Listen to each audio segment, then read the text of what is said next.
bonjour à tous, j'espère que vous allez excellemment bien. Aujourd'hui on se retrouve pour faire le débrief de cette 6e étape du Tour d'Espagne 2024 qui portait de Carouf pour aller sur une étape de moyenne montagne. On va voir un petit peu ce qui s'est passé. Il s'est passé pas mal de choses, pas mal de spectacles du côté de cette étape. Parfois du spectacle retransmis, parfois du spectacle qui n'était pas retransmis sur les écrans de télévision. Mais moi, ça ne m'a pas dérangé. N'hésitez pas à vous abonner à la chaîne, à réagir dans les commentaires, à mettre un pouce bleu, à partager la vidéo sur les réseaux sociaux, notamment auprès de vos proches. Je pensais que ça peut les intéresser. Dans les commentaires, n'hésitez pas à me dire qui vous a plu, qui vous a déçu. N'hésitez pas à me dire si vous pensez que certains leaders vont avoir du mal pour reprendre le maillot rouge. Si vous avez les moyens et que vous voulez soutenir mon travail, vous pouvez faire un super thanks et je remercie les gens qui le font. Et puis vous pouvez rajouter la petite cloche, comme ça vous êtes au courant des dernières vidéos qui sortent sur la chaîne. Et plus vous cliquez rapidement sur une notification, sur une miniature, et bien plus la vidéo est mise en avant par l'algorithme YouTube. Donc ça permet de mettre en avant également mes contenus. Et je remercie également les nouveaux abonnés sur la chaîne. Il y en a quelques-uns, plus que ce à quoi je pouvais m'attendre sur cette Volta, surtout au milieu du mois d'août.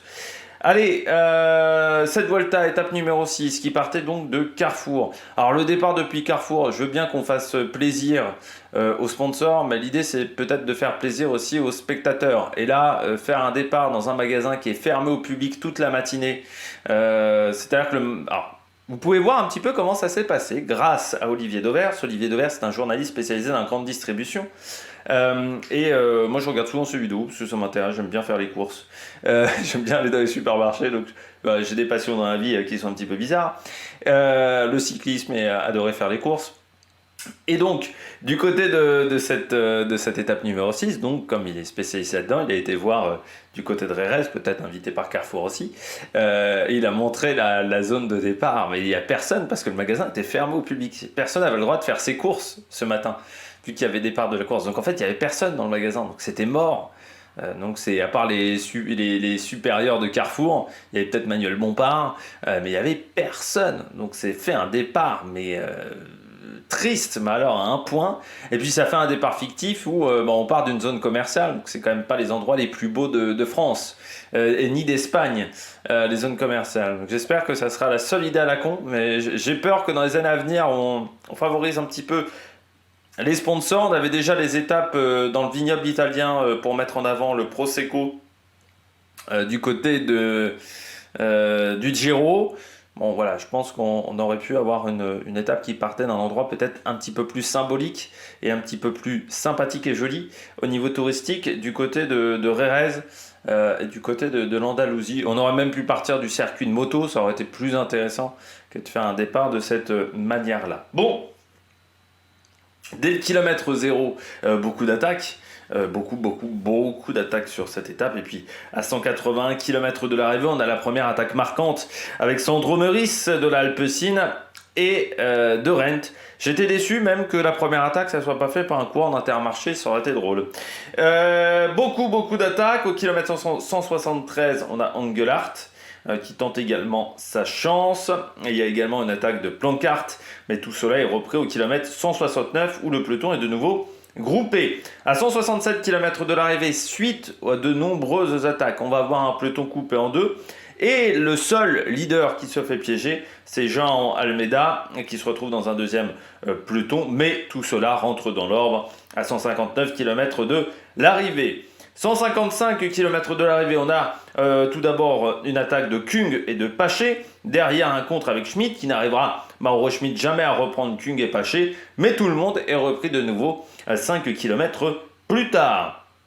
À 141 km de l'arrivée, on va avoir une première attaque. Là, ça va être un mouvement de course qui va influer sur le reste de cette journée. On a un mouvement de course lancé par Joshua Tarling avec Marco Frigo, qu'on retrouvera un petit peu ensuite, et Rez Lemreise. Rez Lemreise. Voilà, le corps de la DSM qui va en fait entraîner ensuite une coupure de nouveau du peloton. Et à 139 km de l'arrivée, c'est-à-dire 2 km après, en fait, ça va créer un énorme groupe en tête de course. Alors, je vous le mets à l'écran. Je vous dis un petit peu les coureurs qui étaient à l'intérieur aussi. Ça fait l'audio description. On avait chez Alpecin de Koning, Ballerstedt, Meurice qu'on avait vu et Vergalito Du côté d'Arkea, Christian Rodriguez, Guernalec, Gugelmi. Du côté de Jaïkwalula, Harper, Beret, Zana. Du côté de la Cairn Pharma, Beradé et Castrillo. Chez Bahreïn, Milojevic, pardon, à chaque fois je donne le nom du dictateur serbe, avec Keplinger. Je crois que c'était le dictateur serbe qui s'appelait Milosevic. Du côté de la Lotto Destiny, Krohn et Kampenhardt. Ineos Grenadiers avec Hajduk et Tarling. La Soudal Quickstep, Vervaeke, Van Sevenant, Lidl Trek, Vacek. Conrad, Groupama FDJ, Thompson et Biström. Du côté de la DSM, donc Lemreise, Astana, Umba, Red Bull Bora, Hans Grohe, Daniel Felipe Martinez, Solé pour la UAE, Intermarché avec Lorenzo Rota, la Movistar avec Pelayo Sanchez, Marco Frigo du côté d'Israël, Herrada, José Herrada du côté de la Cofidis, Euskata la Euskadi avec Roi Resti et puis Clément Berthet du côté de la Decathlon. Ce groupe qui va prendre un petit peu d'avance à 134 km de l'arrivée, c'est-à-dire 5 km après que le groupe 1 ait rejoint le groupe avec Tarling, eh bien il y a 1 minute d'avance, sauf que derrière, la Bora Hansgrohe roule car le groupe est trop important. À 130 km de l'arrivée, Zana va crever, et ce qui fait qu'il est repris par le peloton. 126 km de l'arrivée, alors qu'on commence à entamer les grandes difficultés, la plus grande difficulté de cette journée. Eh bien, Ciccone va accélérer avec Max Poole et Hamilton qui vont attaquer. 1 km après, attaque de Rubio, de Rochas, de Woods, de Le Cerf, de Jevine, de Van Aert. Mais tous ces coureurs-là seront repris. Mais ça montre qu'il y a encore des attaques derrière ce grand peloton. Et puis à 122 km de l'arrivée, c'est Jevine qui attaque de nouveau avec Arensman, Ciccone, Ben O'Connor, Lipovic, Rochas, Carapaz, Max Poole, Hamilton. Et ils vont être rejoints par Del Toro et Cepeda. Ce groupe numéro 2 qui va rejoindre le groupe numéro 1 à 117 km de l'arrivée, c'est-à-dire 5 km après. Nouvelles attaques à 117 km de l'arrivée. Là, c'est dans le groupe de tête où Clément Berthet part avec Pelayo Sanchez et Christian Rodriguez. Le peloton qui va rejoindre le groupe numéro 2, ce qui fait ce grand groupe là d'une trentaine de coureurs dont je vous avais annoncé la composition auparavant.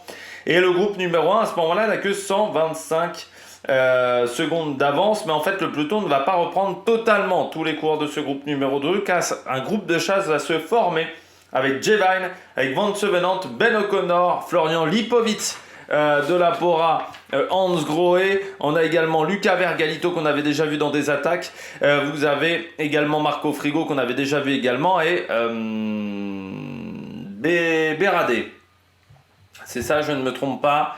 Oui, Urko Beradé de la Cairn Pharma. J'avais un doute si c'était plus Beret qui était dans l'attaque à ce moment-là. À 114 km de l'arrivée, Tiberi est en difficulté, mais il va réussir à s'accrocher. Et Castrillo qui va réussir à rejoindre le groupe numéro 1. Lemreise fera la même chose 1 km après. Il rejoint ce groupe numéro 1. Ça lui coûtera peut-être un petit peu d'énergie dans la fin de course. À ce moment-là, le peloton est à 25 secondes. Harper également rejoint ce groupe numéro 1. On arrive à 107 km de l'arrivée au Puerto del Bayer, del Boyar, première catégorie. Sanchez passe en tête, il a fait un petit écart avec l'échappée. Jevine deuxième, Rodriguez ensuite, mais tout ça va rentrer dans l'ordre. Aberasturi est lâché et abandonne à 107 km de l'arrivée. C'est le premier abandon de la journée. La première heure de course a été faite à un rythme de 53,6 km/h. Ça vous indique quand même le rythme suite à ces multiples attaques. À 82,19 km de l'arrivée, Sam Oomen et Soler sont reprises, avaient tenté de sortir en échappée. Parce que je vais vous donner un petit peu la situation à 100 km de l'arrivée. Donc vous la voyez, il y avait Marc Soler, Lorenz De Plus et Carlos Canal qui n'arriveront jamais à en rentrer.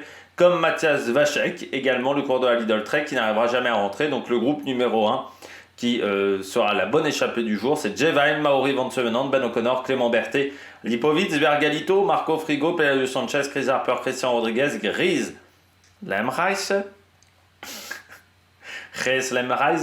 Urko Beradé et Pablo Castrillet. Mais dans cette échappée, on prend très vite de l'avance. L'écart va passer au-delà des 5 minutes. À 70 km de l'arrivée, l'écart de 4 minutes 35. La Bahreïn décide de rouler un petit peu parce que c'est avec Ben O'Connor, par exemple, ou Lipovic font un petit peu peur dans ce petit groupe-là. Même un Christian Rodriguez peut prendre la tête du général à ce moment-là ou surtout faire une belle remontée au classement. Ça a du mal à s'entendre dans le groupe à ce moment-là parce que l'écart diminue, ça se regarde beaucoup, tout le monde passe les relais un petit peu en dedans, comme souvent quand on a des grands groupes comme ça avec des très bons coureurs, tout le monde en garde un petit peu sous la pédale et au bout d'un moment ça énerve et le premier à être énervé, ça va être Ben O'Connor qui va partir à 62 km de l'arrivée avec l'M Raise. Il va passer en tête du Puerto del Viento et à ce moment-là, eh bien c'est déjà trop tard. Ils ont quasiment 40 secondes d'avance sur le groupe numéro 2. Ça nous a fait un petit peu comme Alaphilippe au Giro cette année quand il s'impose, où ça se regarde un petit peu, il part très loin de l'arrivée. Et bien là c'est pareil, le groupe n'arrivera jamais à revenir sur le coureur australien.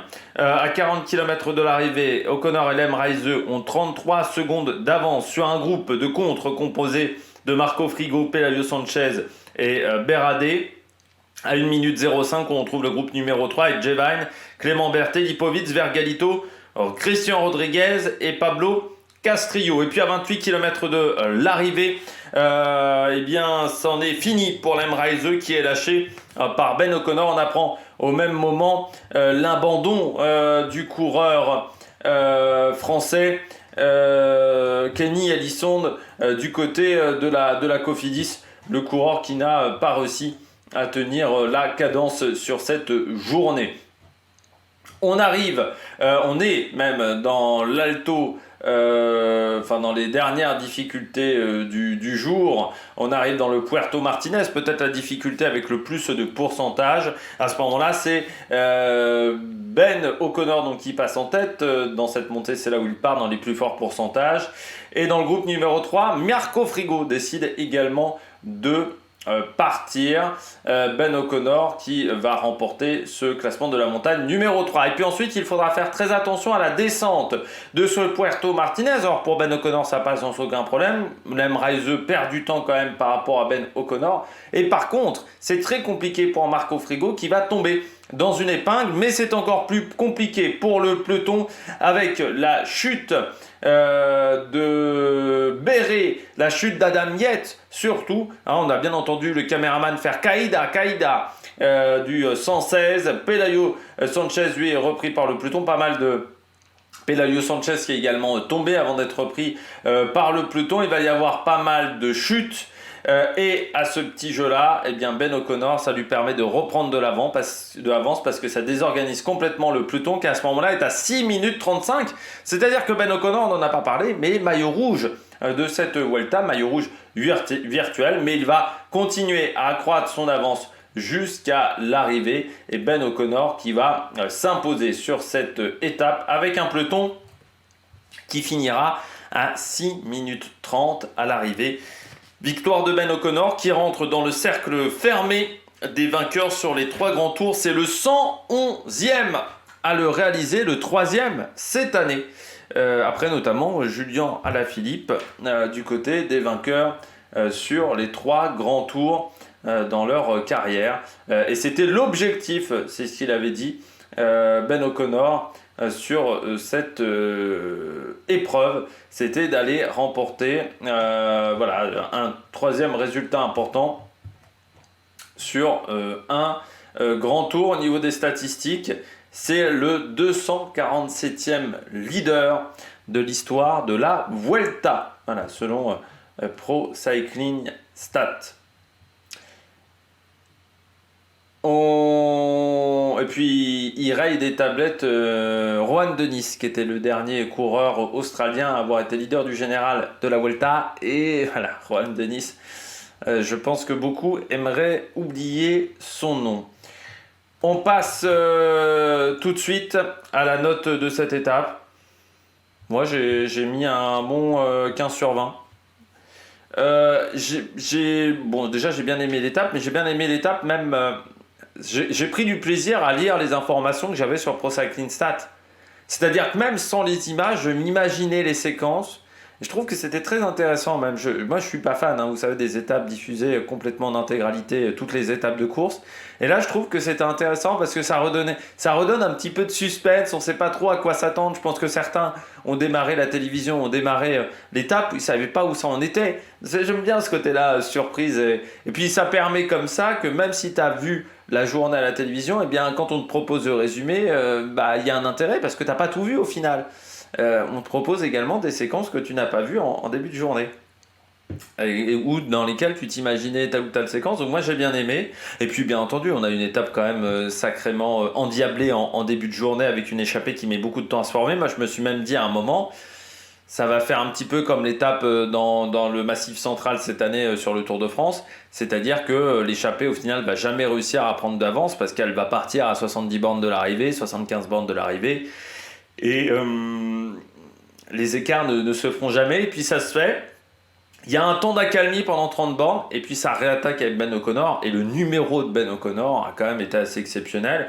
Et puis derrière, les surprises. Les équipes aussi qui se font piéger. Parce que pour moi, la Bora s'est fait piéger. Aujourd'hui, ils décident de mettre un coureur dans l'échappée. Alors qu'en début de journée, ils n'en avaient pas. Donc ils ont changé un petit peu de stratégie en cours d'étape. Je pense qu'au départ, l'idée était plutôt de rester autour de Roglic. Ensuite, ils mettent Lipovic parce qu'ils se disent, bah oui, Lipovic, vu son classement au général, ça peut être pas mal. Sauf que Lipovic, il n'arrive pas à tenir la cadence de Ben O'Connor. Et puis surtout, il ne suit pas quand Ben O'Connor accélère parce que tout le monde se regarde un petit peu. Ce qui fait que l'écart grandit. Donc Bora ne sait plus trop quoi faire. Est-ce qu'on roule derrière Lipovic ou est-ce qu'on attend qu'il fasse l'effort? Derrière, en plus, il n'y avait pas de problème parce que UAE roulait, d'autres équipes roulaient, sauf que dans le même temps, tu as des chutes dans la montée finale, et ce qui a été très compliqué à gérer sur la fin. C'est vrai que Bahreïn roulait, mais à la fin, il ne roulait plus. Et parce qu'il n'y avait plus beaucoup d'équipiers aussi, il faut bien le dire, et Bora s'est presque fait avoir à son propre jeu. Oui, mettre Lipovic, c'était une bonne idée, mais la manière dont s'est déroulée l'étape a fait qu'ils se sont fait piéger. Je pense pas que l'objectif ce matin, c'était de donner 5 minutes à Ben O'Connor sur cette étape. Bah oui, mais bon, c'est arrivé et ça change forcément la manière dont va se dérouler la course parce qu'on va peut-être avoir des gens qui vont être obligés d'attaquer un petit peu plus que d'habitude ou qui vont avoir peur. Donc comme ils ont peur de perdre la course, ils vont peut-être faire des choses un petit peu folles dans certaines étapes, notamment peut-être des dimanches. Allez, on regarde tout de suite les coureurs au top. Attaque de Marlou! Les coureurs au top, on commence avec Ben O'Connor, bien entendu, le coureur de la Décathlon à AG2R. Je trouve que c'est un beau cadeau d'adieu pour le moment, pour la formation AG2R et peut-être aussi un beau cadeau de départ pour Vincent Lavenu. On va en reparler, hein, ne vous inquiétez pas, là je vais me concentrer déjà sur le sportif. Je trouve que déjà Ben O'Connor fait une excellente saison. On en avait parlé, moi je le voyais sur le podium sur le Tour d'Italie. Pour moi, il a eu une journée un peu sans sur le Tour d'Italie qui lui coûte au final cher. Et de toute manière, il n'était pas en mesure. Il a eu une fin de course aussi qui n'était pas évidente, mais il y avait eu meilleur que lui pour monter sur le podium. Mais vu les résultats qu'il avait eu en début de saison, moi j'avais été impressionné par son UAE Tour où il se fait battre par Van Edvelt, mais vraiment sur la fin. Moi je trouve qu'il fait vraiment une grande année. Je pense qu'il a vécu une année 2023 qui n'était pas simple. Leader sur le Tour de France. Derrière, il n'est pas dans le coup. C'est Félix Gall au final qui se révèle à ce moment-là. Donc, ce qui fait qu'il te pique un petit peu ta place de leader incontesté sur les courses par étapes. Donc, ce qui fait que tu es obligé d'aller sur le Giro. Je pense qu'il l'a pas pris comme un déclassement. Voilà, je pense ça l'a motivé à se relever, à remontrer qu'il était au top. Ensuite, Jayco Alula, ils vont être contents parce que certes, ils perdent Simon Yates, mais ils récupèrent Ben O'Connor, donc c'est quand même pas mal dans l'affaire. Et puis là, il a été impressionnant dans le final. Parce que quand il part à 60 bornes de l'arrivée, moi je me dis, ouais, c'est risqué quand même, hein, c'est risqué. Mais en fait, l'écart se fait tout de suite parce que derrière, tout le monde se regardait. Et c'est vrai que dans ce genre de cas, quand tu es le plus fort, faut parfois attaquer le premier. Faut se débarrasser des poids morts. En plus, il a eu l'avantage, c'est qu'il part pas seul, il part avec Lem Reise, même si au final, il a tracté Lem Reise quand même pendant une grande partie, mais ça lui a permis quand même des petits moments de récup. Et ensuite, derrière, à 28 bornes de l'arrivée, il est juste irrésistible. Et surtout, quand vous voyez l'écart qu'il a à 28 km de l'arrivée à la fin, alors je veux bien que Derrière, on a une désorganisation, mais il fait quand même un écart sur le peloton, sur cette portion-là. Il arrive à faire la différence. Et c'est pas facile de s'imposer aujourd'hui, parce qu'il n'y avait pas des peintres dans l'échappée. De toute façon, quand une échappée met quasiment 80 bornes à se former, vous avez que des top leaders. Donc c'est une échappée qui met du temps à se former, et pourtant, il arrive à s'en sortir, Ben O'Connor. Donc bravo au coureur australien. Avec une bonne journée des équipes françaises. Alors déjà la Decathlon AG2R qui prend la tête du classement par équipe, mais surtout Clément Berthet 4. Il a bien joué le rôle de Rockweiler. Et puis on a également dans le top 10 Gall, enfin qui est 11e je crois. Voilà. Non, il est 9e et c'est Berthet qui est 11e. J'ai confondu entre les deux. Mais surtout, c'est une nouvelle victoire pour la Décathlon qui en est à 30. Hein, 30 victoires désormais remportées après les deux d'Alex Baudin sur le Tour du Limousin et Paul Lapéra, champion de France et la Polymée normande. Et surtout, bon, il y a eu un petit ralentissement cet été du côté de la Décathlon AG2R au niveau des résultats, mais ça relance les résultats de Baudin et les résultats de Ben O'Connor. Ça va peut-être relancer de nouveau une dynamique de victoire. Et puis l'équipe fait du bon boulot. Félix Gall dans le top 10, Ben O'Connor qui est maillot rouge, 3 coureurs dans le top 11. Bon, bah c'est quand même pas n'importe quoi. Voilà, c'est une équipe qui arrive à faire le job. Donc bravo du côté de la Décathlon AG2R et du côté des équipes françaises. Christian Rodriguez se retrouve également dans le top 10 du général. C'est bien pour le coureur d'Arkea. Il prend en plus une 5e place. Ça fait des points UCI pour l'équipe. C'est toujours bon à prendre. Et puis David Gaudu qui prend la 10e place de l'étape aussi. Deuxième du peloton derrière Del Toro. Ça c'est pas mal aussi pour le coureur français qui a eu une journée pas top sur l'étape 4. Mais qui est toujours pas si loin que ça. Il est 17e, il est à 6,15, il est à 2 minutes de Roglic, donc c'est pas une catastrophe. Donc ça c'est vraiment une belle journée, voilà, une belle journée pour les équipes françaises sur ce Tour de France. Oui, on va revenir sur Vincent Lavenu. Forcément, on est obligé d'en parler avec la Décathlon AG2R. Vincent Lavenu, donc, qui a été mis à la porte, qui a été licencié de son équipe qu'il avait monté, je crois que c'était en 92 de tête.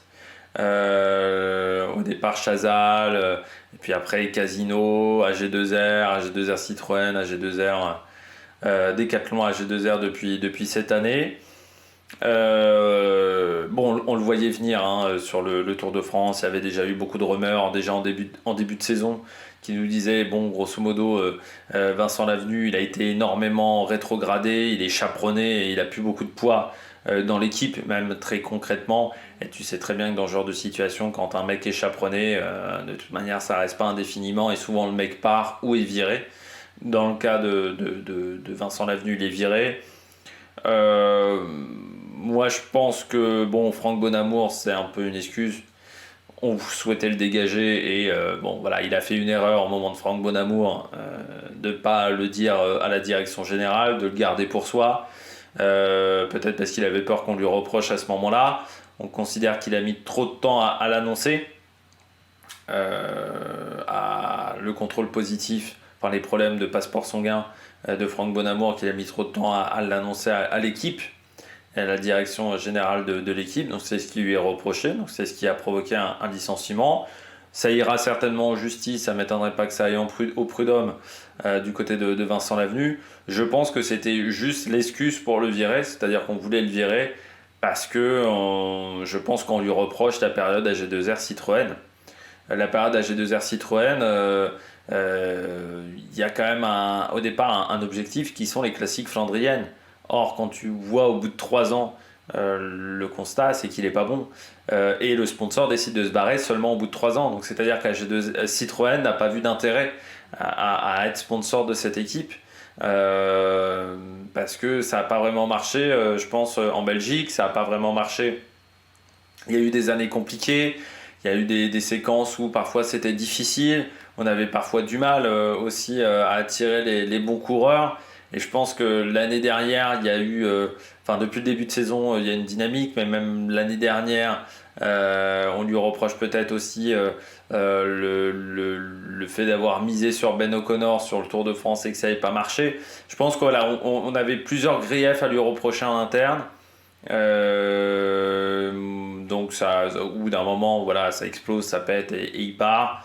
C'est sûr que c'est terrible parce que c'est un mec qui a fondé une équipe et il se barre pas de la manière dont il voudrait. Mais bon, c'est pas le seul qui est dans cette situation-là. Jean-René Bernaudot, on ne sait pas si ça va rester non plus. Mais je pense que Jean-René Bernaudot, lui, il quittera la maison.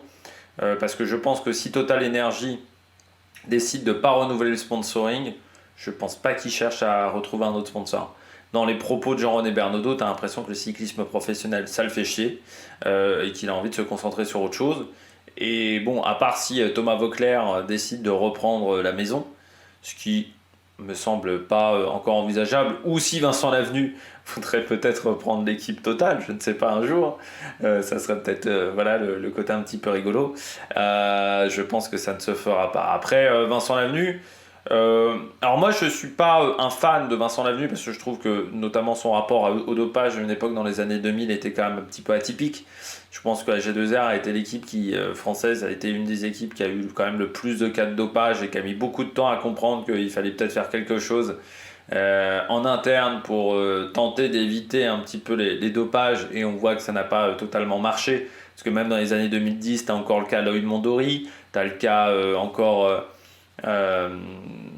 du côté de Franck Bonamour, et dans les années 2000 il y en avait quand même quelques-uns qui étaient bien chargeasses du côté de Decathlon à G2R. Mais je respecte l'homme. Voilà, je respecte la carrière qu'il a fait avec cette équipe qui est partie de pas grand-chose et qui a réussi à aller très loin, à être une des belles formations pendant certaines années, à être une des grosses formations du World Tour. C'est aussi un coureur c'est aussi un manager qui a repéré des talents. Je pense à Romain Bardet, par exemple, mais pas seulement. Du côté c'est lui qui a pas hésité non plus à recruter du Jean-Christophe Perrault après la période Lotto, à miser aussi sur des Jean-Christophe Perrault, à miser sur des coureurs français. Mais je pense qu'il a fait le tour un petit peu de la question. Et puis je trouve que moi je reprochais aussi les propos qu'il a eu pendant la Covid, où je me souviens d'une interview qu'il avait fait sur la chaîne L'Équipe, quand Paris-Nice doit s'arrêter de manière prématurée et qu'on apprend que le calendrier cyclisme grosso modo est bloqué. Et j'avais pas aimé ses propos où il pensait un petit peu qu'à sa gueule, alors qu'à ce moment-là, je pense que voilà, il y avait des morts dans les hôpitaux, les organisateurs qui étaient aussi un petit peu dans l'expectative, et tu aurais pu penser à autre chose que seulement aux coureurs cyclistes, enfin à ton équipe, ou à la manière de fonctionner de ton équipe. Les organisateurs, ils savaient pas trop où ils allaient, notamment les organisateurs des plus petites courses.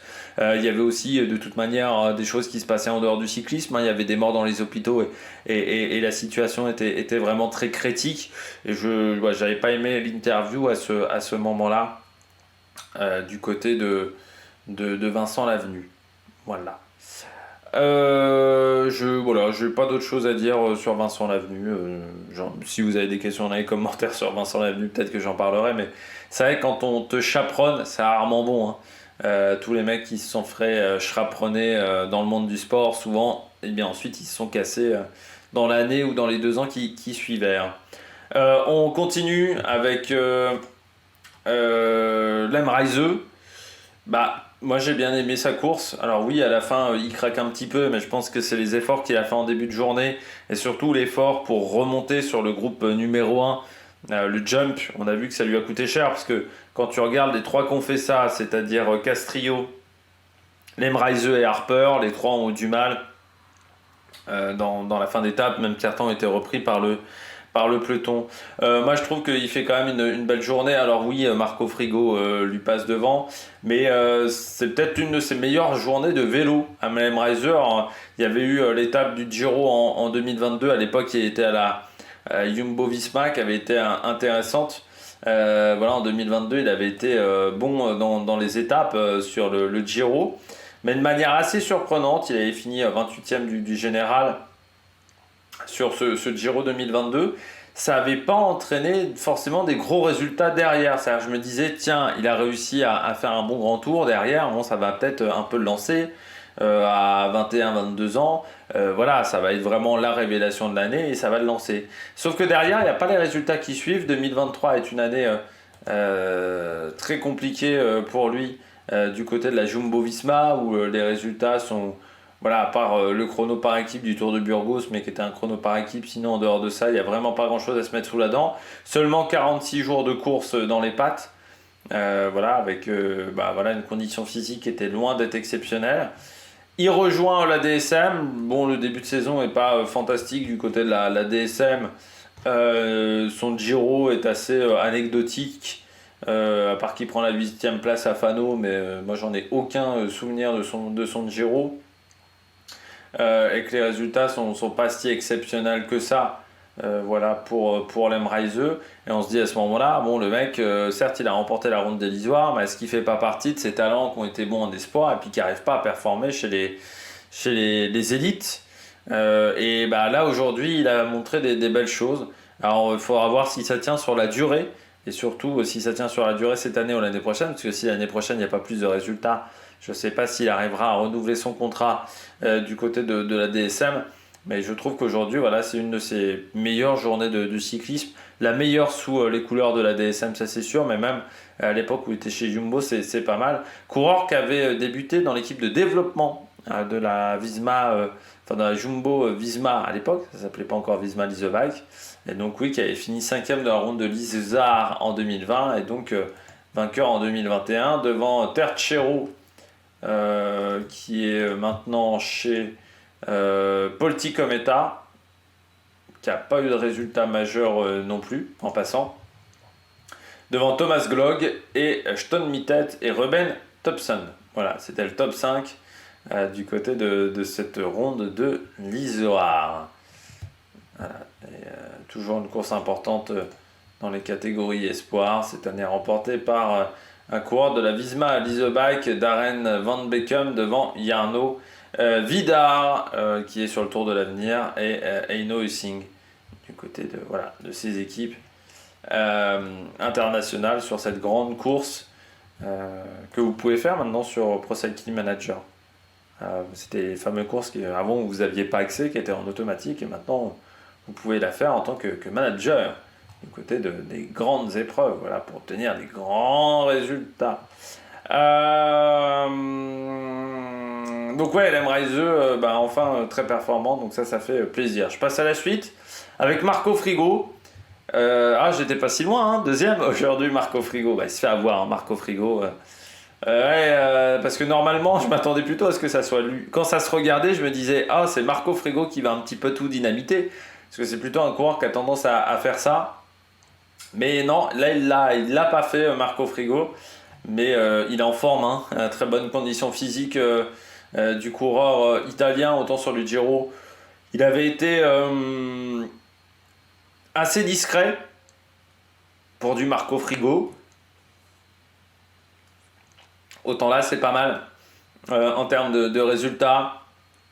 Deuxième de San Volta, il va égaler quasiment sa performance de l'année dernière en termes de nombre de points Pro Cycling Stats, où il avait été bon sur le Giro l'année dernière, hein, comme des Algi en 2023. Mais là, cette année, son Giro 2024 avait été un petit peu moins bon. J'avais été un peu déçu de son Giro de cette année.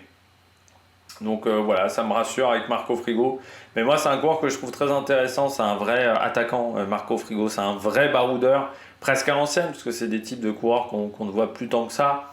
Mais c'est des coureurs comme des Thomas de Rennes qui n'hésitent pas à partir à l'attaque, même s'il y a quasiment aucune chance que ça aille au bout.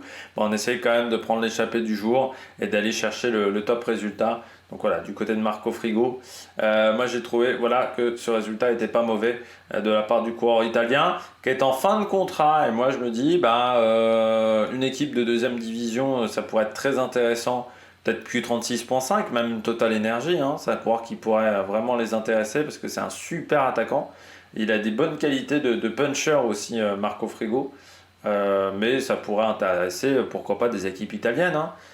Polti, Coratec aussi à ce niveau-là. En World Tour, je sais pas. Parce que c'est le type de profil qui n'intéresse pas trop les équipes World Tour. Donc je sais pas si ça serait un coureur qui serait intéressé par des équipes World Tour, mais en deuxième division, pour moi, il y a de la place pour un Marco Frigo dans énormément de structures. Et donc ça, c'est intéressant de le voir à l'avant aujourd'hui. Allez, on regarde tout de suite les bonnets d'âne. Les bonnets d'âne du jour, alors déjà, en bonnet d'âne du jour, globalement, toutes les équipes qui ont sous-estimé Ben O'Connor et qui ont sous-estimé cette échappée parce que, imaginons, c'est pas Ben O'Connor, c'est Lipovic. Imaginons, c'est pas Ben O'Connor, c'est Jevine. Ça aurait été la même difficulté pour aller le chercher. Pour moi, quand on voit, alors peut-être Lipovic un petit peu plus facile, mais Jevine, Ben O'Connor, c'est des coureurs qui sont en capacité de garder le maillot longtemps. Donc pour moi, quand tu as une échappée de ce niveau-là, et encore une fois, comme je dis toujours, les échappées qui mettent du temps à sortir, c'est toujours des échappées de costauds. Tu peux pas laisser autant d'avance à des coureurs comme ça, en sachant que Ben O'Connor, on sait très bien ses qualités sur 3 semaines. On l'a vu sur le Giro, mais on l'a vu sur le Tour de France, on l'a vu sur plusieurs épreuves. Donc ça va être compliqué de reprendre 5 minutes à Ben O'Connor. Donc c'est sûr que toutes les équipes qui se sont peut-être fait piéger, je pense la Bora, je pense la UAE, mais d'autres équipes, la Visma par exemple, ils avaient personne devant, donc ils auraient pu rouler. Ils roulent quasiment pas de la journée, la Visma. Alors peut-être qu'on ne mise pas du tout sur Sepp-Kuss et Canaille de Broek.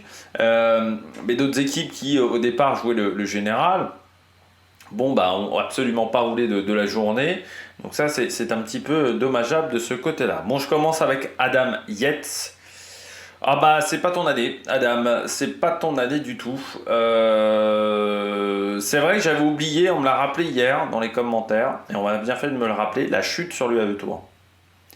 Son année commence quand même par une chute énorme sur l'UAE Tour, au niveau de la tête, où il est obligé d'abandonner. Une chute en février, c'est jamais anodin, j'ai déjà dit à plusieurs reprises. Pourquoi ? Parce que vous êtes dans une phase de la saison où vous préparez votre condition physique.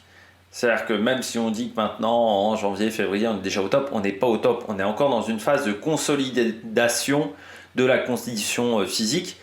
Et se blesser à ce moment-là, c'est toujours terrible. Je pense notamment l'année dernière, Juan Pedro Lopez, clavicule, clavicule en janvier, on ne le voit pas de l'année. Je pense à Lutsenko aussi, qui s'était pété la clavicule en février, on ne le voit quasiment pas de l'année, il est à contre-temps, ça ne marche jamais. Quand vous vous blessez dans cette période-là de l'année, c'est toujours très compliqué de revenir parce que vous avez un temps de retard sur vos adversaires tout le temps. Et c'est vrai que du côté d'Adam Yates, c'est que quand on revoit ça et on repense à son Tour de France et à ce début de Tour d'Espagne, on peut se dire que oui, ce côté, il n'est pas au niveau qu'il avait l'année dernière, oui, mais en même temps, il y a eu cette chute. Et c'est vrai que ça a eu des conséquences. Mais la deuxième grosse chute dans l'année, parce que on n'a pas vu la chute, quasiment à la caméra, mais vu la descente, et il semble qu'il soit plutôt tombé vers l'extérieur, c'est pas une petite chute qu'a eu Adam Yates, donc il faudra voir s'il arrive à poursuivre la course même. Alors il est remonté sur le vélo Adam Yates, mais il faudra voir s'il arrive quand même à poursuivre correctement la course, c'est vraiment pas l'idéal. Et je vais me répéter, mais dans la hiérarchie UAE, vous pouvez pas vous planter. Il y a tellement d'adversité, il y a tellement de densité dans la hiérarchie de la UAE que si vous faites un faux pas ou 2 faux pas, tout de suite il y a rétrogradation. Et ouais, et Adam Yates, imaginons Del Toro fait 3 de la Vuelta. On fait comment ? Et voilà, Adam Yates il est rétrograde forcément, donc c'est tout le souci de cette structure. L'avantage et le souci. L'avantage pour l'équipe, pour les managers, pour le staff, pour concevoir des équipes qui sont tous les plus grandes les unes que les autres. Mais de l'autre côté, la difficulté pour les coureurs, parce que vous vous retrouvez tout le temps sous concurrence. Et ça, c'est pas toujours facile à vivre. Et là, Adam Yates, oui, c'est pas son année. Il y a des années comme ça où tu tombes 2 fois, t'arrives pas à être performant sur le Tour de France, c'est quand même pas complètement largué, mais c'est vrai que ton apport sur le travail du collectif a peut-être pas été aussi important que prévu. Alors il faudra quand même rappeler Tour de Suisse où ils sont au-dessus du lot du côté de la UAE, mais je pense que ça va pas le consoler, Adam Yates, sur cette année 2024. Et puis oui, là, il faudra voir comment il va repartir après cette chute. Et puis ça veut dire également que chez UAE, on a surtout Jean Almeida, parce que même Del Toro, déjà il est jeune, on ne sait pas trop ce que ça va donner. Tu as Almeida, Sivakov, au cas où, mais Sivakov, il a perdu quand même une chouille de temps par rapport à certains leaders, mais on mise tout sur Almeida. Alors certes, il a fait un bon Tour de France, mais est-ce qu'il va réussir à enchaîner correctement avec ce Tour d'Espagne et pas avoir une craquante en troisième semaine? Ça, c'est la grande question. Deuxième bonnet d'âne, Richitello. On a parlé d'Yates, on a parlé de tout le monde. Il y en a un qui est passé inaperçu sur cette journée. C'est Richitello, 13 minutes 50. Il a perdu 6-7 minutes aujourd'hui par rapport aux autres leaders. Alors je ne sais pas ce qui s'est passé du côté de Richitello. Est-ce qu'il y a eu une chute? Moi j'en ai pas entendu parler. J'ai revérifié sur Pro Cycling Stats. C'était pas indiqué chute de Matteo Richitello, mais il finit 70e de la journée. Et autant avec Marco Frigo c'est plutôt pas mal du côté d'Israël, autant là c'est la contre-performance du jour pour ce coureur-là, qui en plus, comme Scalmose, avait tout misé sur le Tour d'Espagne. Donc c'est vrai que quand vous misez tout sur une grande course et que vous tombez au bout vous avez une journée sans ou un problème au bout de 6 jours de course, c'est très très frustrant pour le coureur américain. Et puis surtout c'est frustrant parce qu'on le sentait plutôt pas mal, quoi. 6e au Pico et Guillercas, c'était vraiment pas mal ce qu'il avait fait ce jour-là, et donc je m'attendais pas à ce qu'il soit en difficulté sur une étape qui n'était pas extrêmement dure. Donc je pense qu'il est tombé et il a dû tomber violemment parce qu'encore une fois il finit 70e. Adam Yates finit où Adam Yates? Il finit 51 à 8,54 et lui il finit à 13,50. 13,52 même précisément, donc quasiment 5 minutes derrière Adam Yates, hein. Donc il y a vraiment un truc qui a dû se passer pour Richitello. Alors si c'est une chute, ce serait vraiment pas top pour le coureur américain, et puis pour Israël, parce que c'est pas comme si au général Michael Woods n'était pas hyper bien placé.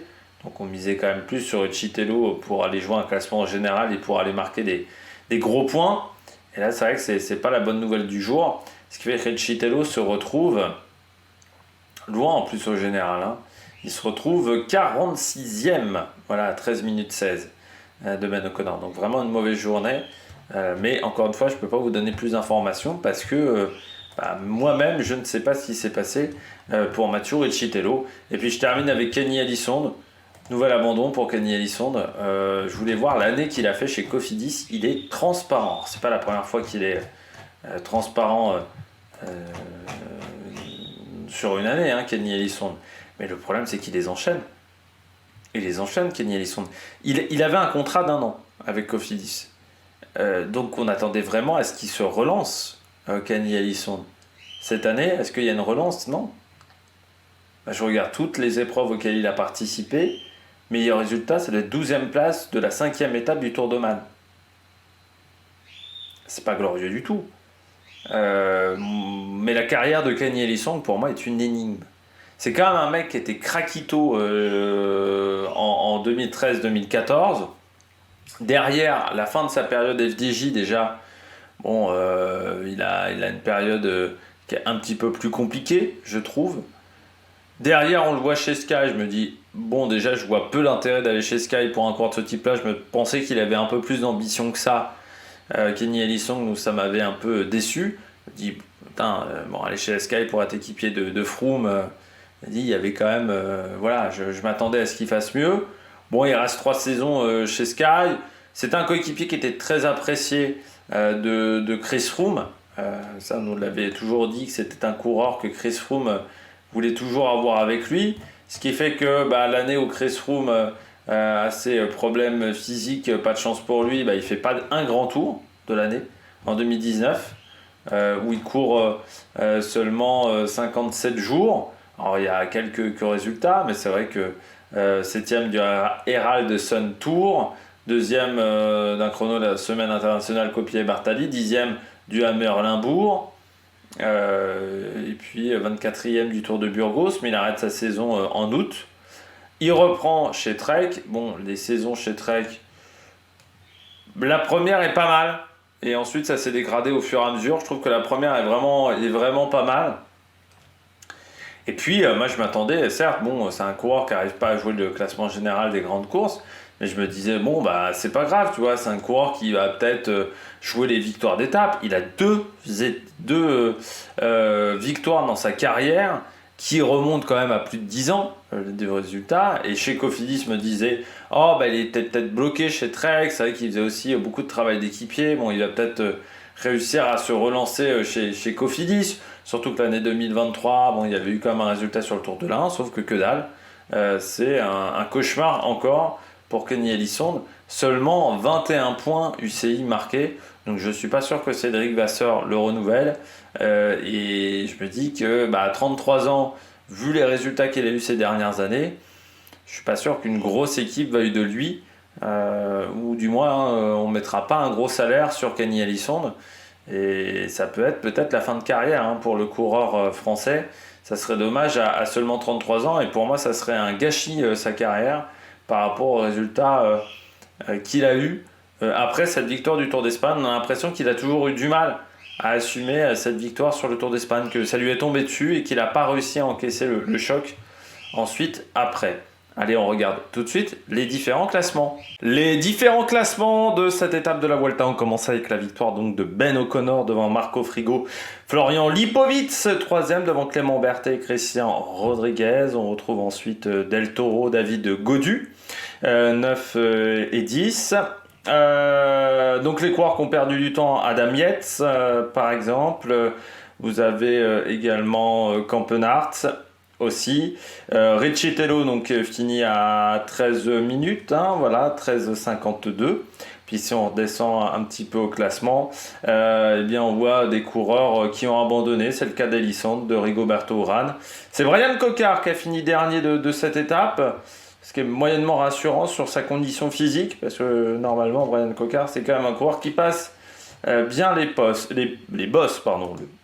Alors, on va réussir à parler en français. Ben O'Connor en tête, 4,51 d'avance sur Roglic. Almeida 3ème avec 4,59. Lipovitz lui gagne 16 places et se retrouve à 5 minutes 18 devant Enric Mas et Christian Rodriguez, le coureur de Arkea qui se retrouve dans le top 10 avec Tiberi, Van Edveld, Félix Gall, Skiel Moseux, ce qui fait qu'on se retrouve à avoir quand même 3 coureurs de la Decathlon AG2R dans le top 11. Le fameux top 11 de Thibaut Pinot. Du côté du classement du maillot vert, Wout van Aert est toujours en tête devant Caden Groves, même s'il y avait des points distribués. Ils n'ont pas été remportés par des coureurs qui faisaient partie du top 5 de ce classement du maillot vert. Mais Ben O'Connor fait son entrée quand même à la 4e place avec cette victoire d'étape. Et Corbin Strong, lui, est 5e. Je ne sais même pas si Ben O'Connor... Oui, il a remporté aussi les sprints intermédiaires. Il a fait carton plein de ce côté-là aussi, Ben O'Connor. Du côté du maillot de la montagne, c'est Monique qui est en tête. Il avait un petit peu de marge devant Zana Roglic et Laulo Sanchez. Du côté du maillot blanc, c'est Lipovitz qui prend la première place à Antonio Tiberi, Van Edveld 3ème, Skelmose 4 et Del Toro 5. Puis du côté du classement par équipe, Decathlon passe en tête avec 5 minutes d'avance sur UAE et Red Bull Borans-Grohe. Israël 4ème et Movistar 5ème du côté de ce classement. Eh bien, j'espère que vous avez aimé cette vidéo. Demain, on se retrouve 7h pour la présentation de l'étape numéro 7. Et puis, on parlera débrief également dans la soirée, à la même heure à peu près, pour cette étape numéro 7. N'hésitez pas à vous abonner à la chaîne, à réagir dans les commentaires, à mettre un pouce bleu. Allez, ciao, ciao sur l'Amérique Production.